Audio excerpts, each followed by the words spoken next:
भारतीय राष्ट्रीय कांग्रेस। आइए हम लोग जानते हैं आधुनिक इतिहास का सबसे महत्वपूर्ण टॉपिक इंडियन नेशनल कांग्रेस।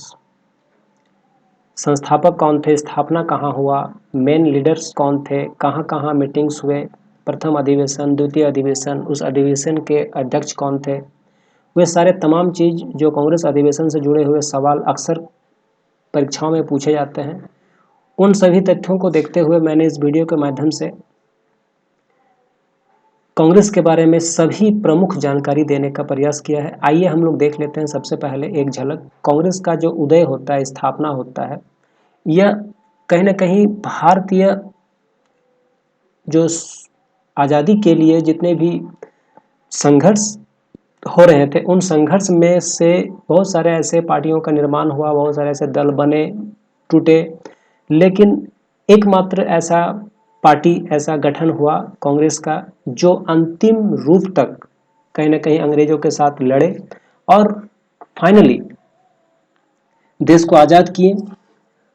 इनके पीछे बहुत सारे महान नेताओं का, महान महापुरुषों का काफ़ी बड़ा योगदान रहा। आइए हम लोग एक बार देख लेते हैं कांग्रेस का जो उदय होता है, स्थापना जो है इसमें एक मत नहीं है। 28 या 29 दिसंबर दोनों ही माना जाता है, दोनों ही सर्वमान्य डेट है। तो दिसंबर 1885 ईस्वी में इसका स्थापना होता है। स्थापना जहाँ पर होता है उस स्थान का नाम होता है गोकुलदास तेजपाल संस्कृत कॉलेज बम्बई में। उस समय भारत के जो वायसराय रहते हैं वो डफरिन रहते हैं। ये जो तथ्य है परीक्षा में इस तरह से क्वेश्चन आते हैं, इन्हें याद कर लें। संस्थापक जो है वो A.O. Hume, Allan Octavian Hume, जो स्कॉटलैंड के रहने वाले थे, जिन्हें शिमला संत भी कहा जाता है। उस समय प्रमुख जो भारतीय नेता थे वो दादा भाई नौरोजी, ईदुल वाची वाचा, बदरुद्दीन तैयब, फिरोज शाह मेहता, सुब्रमण्यम अय्यर, काशीनाथ त्र्यंबकम, व्योमकेश बनर्जी, ये प्रमुख नेता उस समय कांग्रेस गठन के समय प्रमुख रूप से थे। जब कांग्रेस का प्रथम अधिवेशन होता है उस समय कांग्रेस में कुल 72 सदस्य यानी कि 72 सदस्य रहते हैं। कांग्रेस के बारे में हम लोग आगे और जानेंगे, लेकिन इसके पहले हम लोग देख लेते हैं मुस्लिम लीग की स्थापना। मुस्लिम लीग की स्थापना 1906 दिसंबर में होती है। इनका संस्थापक जो है वो मोहम्मद जिन्ना, आगा खां और सलीमुल्लाह खान के नेतृत्व में इसका गठन होता है। यह तत्कालीन बांग्लादेश के ढाका में इसका गठन होता है, लेकिन इसका मुख्यालय लखनऊ में रहता है। इसका मुख्य कारण था बंगाल विभाजन से जो सांप्रदायिक विभाजन का जो शुरुआत हुआ था, उसी से 1909 में पृथक निर्वाचन मंडल की जो मांग की गई उसको 1909 में पार्लियामेंट सुधार के द्वारा जो पूरा कर दिया गया, जिसके अनुसार हिंदू बहुल क्षेत्रों में हिंदू उम्मीदवार और मुस्लिम बहुल क्षेत्रों में मुस्लिम उम्मीदवार, जहां से पाकिस्तान की मांग का जन्म भी माना जा सकता है। तो ये हम लोग जान लिए कहीं ना कहीं थोड़ा सा मुस्लिम लीग के बारे में। मुस्लिम लीग के बारे में अलग से वीडियो बना हुआ है। उसके बाद हम लिख लेते हैं गदर पार्टी। 1913 में गदर पार्टी जो सेंट फ्रांसिस्को अमेरिका में इसका गठन होता है, जिसका नेतृत्व करता कहीं ना कहीं लाला हरदयाल, संपूर्ण सिंह, करतार सिंह, जो वहीं से फंडिंग करते थे और कांग्रेस और अन्य जो भी गतिविधि यहाँ पर जो नेता लोग करते थे हमारे देश के आज़ादी हेतु, उन सभी चीज़ों के लिए वे लोग वहीं से फंडिंग करते थे। ये भी गदर पार्टी भी जो है हमारे देश के आज़ादी हेतु काफ़ी इंपॉर्टेंट इसीलिए रखता है। 1916 में लखनऊ पैक्ट जो होता है, बाल गंगाधर तिलक के नेतृत्व में कांग्रेस प्लस मुस्लिम लीग का मिलान होता है। होम रूल आंदोलन, बाल गंगाधर तिलक साथ में एनी बेसेंट मिलकर मराठा केसरी नामक अखबार बाल गंगाधर तिलक निकालते हैं, प्लस एनी बेसेंट जो है वो न्यू इंडिया और कॉमन विल्ला नामक के दो अंग्रेजी अखबार निकालते हैं। साथ ही साथ 300 से ज़्यादा किताब को उन्होंने अंग्रेजी में और अन्य भाषाओं में यहाँ पर लोगों को आज़ादी हेतु उकसाने का काम किया है। खिलाफत आंदोलन 1919, तुर्की के खलीफा के खिलाफ अंग्रेजों ने एक गलत नीति, यानी कि उनके जो खलीफा का जो पद है उस खलीफा का पद को ख़त्म करने का एक निर्देश जारी कर दिया गया था, जिससे विरोध में अली ब्रदर्स शौकत अली ने खिलाफत आंदोलन शुरू किया था, जिसमें महात्मा गांधी का भी स्वीकृति थी। 1923 में स्वराज पार्टी का गठन होता है, जिसमें चित्तरंजन दास, मोतीलाल नेहरू जो पूर्ण स्वराज की मांग करते हैं। 1924 में हिंदुस्तान रिपब्लिक एसोसिएशन का गठन होता है, जिसमें गरम दल के राम प्रसाद बिस्मिल कानपुर से इनका गठन करते हैं। 1925 में काकोरी कांड होता है, जिसका कहीं ना कहीं मास्टरमाइंड चंद्रशेखर आजाद रहते हैं, उन्हीं के नेतृत्व में लूटा जाता है और उस समय 8,000 के आसपास में नगद लूटपाट होता है। नौजवान सभा जो 1926 में भगत सिंह कॉलेज के दिनों में ही करते हैं। 1928 में Hindustan social republic association Firoz Shah Kotla में चंद्रशेखर आजाद प्लस भगत सिंह के द्वारा होता है। स्वदेशी आंदोलन 1905 में बंगाल विभाजन से क्रोधित अरविंद घोष के नेतृत्व में और बिपिन चंद्रपाल और अन्य नेताओं के द्वारा स्वदेशी आंदोलन का बहुत अच्छे तरीके से पूरे देश में इस आंदोलन को चलाया जाता है, जिसका मुख्य उद्देश्य भारत के बने चीज़ों का उपयोग करना है और ब्रिटिश सभी चीज़ों का बहिष्कार करना है। यह कहीं ना कहीं अंग्रेजों का जो दमनकारी नीति था, जो कहीं ना कहीं बंगाल विभाजन के रूप में उन्होंने लाया था, इसी के खिलाफ ये आंदोलन चलाया गया था। उसके बाद फॉरवर्ड ब्लॉक जो 1939 में सुभाष चंद्र बोस ने गठन किया था। ये प्रमुख दल थे जो हमारे देश के आज़ादी प्राप्त कराने हेतु इनका गठन किया गया। कहीं ना कहीं सबका उद्देश्य एक ही था, भले नाम अलग अलग थे, काम अलग अलग थे, लेकिन उद्देश्य एक ही था। तरीके अलग हो सकते हैं, लेकिन मंजिल सबका एक था, भारत की आज़ादी। और अंततः हम आज़ादी पाने में कहीं ना कहीं सफल हुए। आइए हम लोग एक नज़र देख लेते हैं जो कांग्रेस का जो अधिवेशन है, अधिवेशन से अक्सर सवाल पूछे जाते हैं, इसलिए इसको आप लोग थोड़ा अच्छे तरीके से देखें, समझें और इन चीज़ों को कहीं ना कहीं अगर नोट करें तो ज़्यादा बेहतर होगा। सूरत विभाजन जो होता है, सूरत में जो कांग्रेस का विभाजन होता है 1907 में, इसके पीछे सबसे बड़ा कारण यह है कि नेताओं में विचारों में मतभेद हो जाता है, जिसके बाद गरम दल और नरम दल दो गुटों में बढ़ जाता है। गरम दल जो है वो युवा वर्ग रहते हैं, जिसमें लाल, बाल और पाल का नाम विशेष रूप से शामिल है।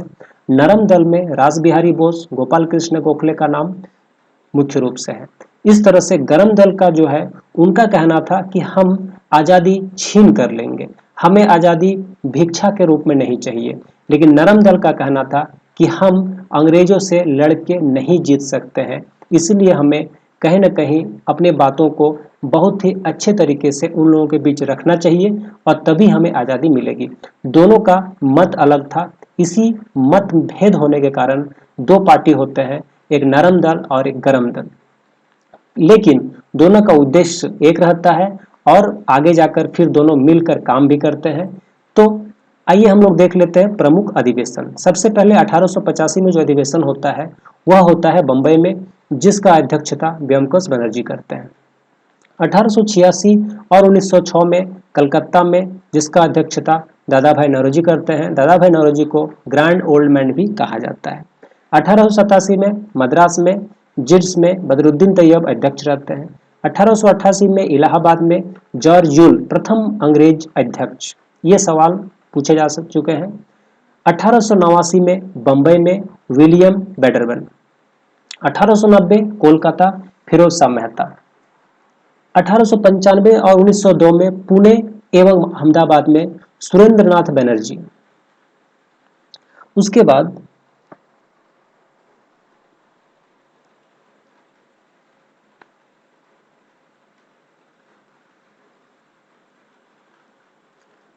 1905 में बनारस गोपाल कृष्ण गोखले अध्यक्षता करते हैं। 1907 से 1908 में सूरत मद्रास रासबिहारी बोस इस अधिवेशन का अध्यक्षता करते हैं। 1909 में लाहौर में, जिसका अध्यक्षता मदन मोहन मालवीय जी करते हैं। 1916 में लखनऊ एसी मजूमदार करते हैं। 1917 में कोलकाता एनी बेसेंट करती है। 1919 में अमृतसर मोतीलाल नेहरू के द्वारा अध्यक्षता की जाती है। 1920 कोलकाता लाला लाजपत राय के द्वारा। 1921-20 में अहमदाबाद और गया में चित्तरंजन दास अध्यक्षता करते हैं। 1923 दिल्ली अबुल कलाम आज़ाद, जो सबसे नौजवान अध्यक्ष के रूप में जाने जाते हैं। 1924 में बेलगांव, उस समय अध्यक्षता महात्मा गांधी के द्वारा होता है। 1924 में कानपुर, जिसका अध्यक्षता सरोजिनी नायडू के द्वारा होता है। 1928 में कलकत्ता मोतीलाल नेहरू के द्वारा होता है। 1929 में लाहौर लाहौर अधिवेशन को जवाहरलाल नेहरू के द्वारा अध्यक्षता होता है। उसके बाद 1931 में कराची वल्लभ भाई पटेल के द्वारा, 1932-33 दिल्ली और कोलकाता का जो अधिवेशन है वो किसी कारणवश रद्द हो जाता है। 1934 में बम्बई, जिसका अध्यक्षता राजेंद्र प्रसाद करते हैं। 1936 में लखनऊ, जिसका अध्यक्षता जवाहरलाल नेहरू करते हैं। 1937 में फैजपुर में जवाहरलाल नेहरू के द्वारा अध्यक्षता की जाती है। 1938 में हरिपुरा एससी बोस के द्वारा अध्यक्षता की जाती है। 1939 में त्रिपुरा, वहाँ भी एससी बोस और राजेंद्र प्रसाद। 1940 में रामगढ़, उस समय बिहार, तत्काल में झारखंड में अध्यक्षता अब्दुल कलाम आज़ाद के द्वारा की जाती है। 1946 में मेरठ जेबी कृपलानी और 1948 में जयपुर प्रतिनिधित्व रमैया के द्वारा अध्यक्षता की जाती है। तो इस तरह से हम लोग कांग्रेस के बारे में जो प्रमुख तथ्य थे वो हम लोग जाने। इनके अलावा कांग्रेस में जो सवाल पूछे जाते हैं, बेसिकली यही सवाल पूछे जाते हैं, अधिवेशन से सवाल आते हैं। प्रथम अध्यक्ष कौन थे, ऐसे कौन थे जो 2 बार अध्यक्षता किए। उसके बाद प्रथम अंग्रेज अध्यक्ष कौन थे। तो ये सभी कहीं ना कहीं अगर हम इसको 2 या 3 बार अच्छे से देख ले तो ये सारी चीज़ें कहीं ना कहीं याद हो जाएंगे। तो बेसिक होता है प्रथम, द्वितीय, तृतीय, चतुर्थ, ये 4-5 मेन होते हैं। तो आप इन्हें एक बार देख लें। प्रथम ब्योमकेश बनर्जी के द्वारा होता है, डब्ल्यू.सी. बनर्जी। प्रथम अंग्रेज अध्यक्ष जॉर्ज जूल, इलाहाबाद में होता है। इस तरह से अगर हम देखें तो महिला अध्यक्ष सरोजिनी नायडू, कानपुर का अधिवेशन में 1925 में। अगर हम झारखंड के देख लेते हैं, अगर झारखंड जेपीएससी का आप अगर तैयारी कर रहे हैं तो झारखंड का 1940 में रामगढ़ में होता है, वो अब्दुल कलाम आज़ाद के द्वारा होता है। तो ये सारी चीज़ आप इस वीडियो में 1 या 2 बार अगर देख लेते हैं तो कहीं ना कहीं चीज़ें आपके दिमाग में बैठ जाएंगी, और जब आप एग्ज़ाम देने के लिए जाएंगे तो ऑटोमेटिक कहीं ना कहीं वो सारी चीज़ रिकॉल होंगे और आप उसको आसानी से कहीं ना कहीं टिक आउट कर दोगे और आपका जवाब जो है सही हो जाएगा। तो गाइज, अगर आपको ये वीडियो पसंद आए, अगर आप चैनल में नए हैं तो इसको सब्सक्राइब करें, लाइक करें, कमेंट करें, शेयर करें और अपने दोस्तों के बीच शेयर करें, ताकि ज़्यादा से ज़्यादा लोगों को कहीं ना कहीं वीडियो पहुँचे और कहीं ना कहीं एग्जाम के पॉइंट ऑफ व्यू से उन्हें भी लाभ मिले। और अगर वीडियो पसंद आए तो इस चैनल को सब्सक्राइब करें, बेल आइकन नोटिफिकेशन को जरूर प्रेस करें, ताकि अन्य मेरे आने वाले वीडियो का नोटिफिकेशन आप तक पहुँचे। और मैं इसके बाद करंट अफेयर्स का एक सीरीज जो 2020 जनवरी से लेकर 2021 जून तक के जितने भी करंट अफेयर्स हैं, वो सभी करंट अफेयर्स का सीरीज मैं बना रहा हूँ। तो वो सभी चीज़ें कहीं ना कहीं 8 या 10 वीडियो के माध्यम से पूरे 1.5 साल का करंट अफेयर्स आपको मिल जाएगा। और मैंने इस तरह से बनाने का प्रयास किया है, एक भी सवाल छूटने नहीं चाहिए। कहीं से कुछ भी सवाल आएंगे तो आई थिंक आप उसे हल कर लोगे। तो अगर वीडियो पसंद आए तो लाइक करें, चैनल में अगर नए हैं तो सब्सक्राइब करें। धन्यवाद।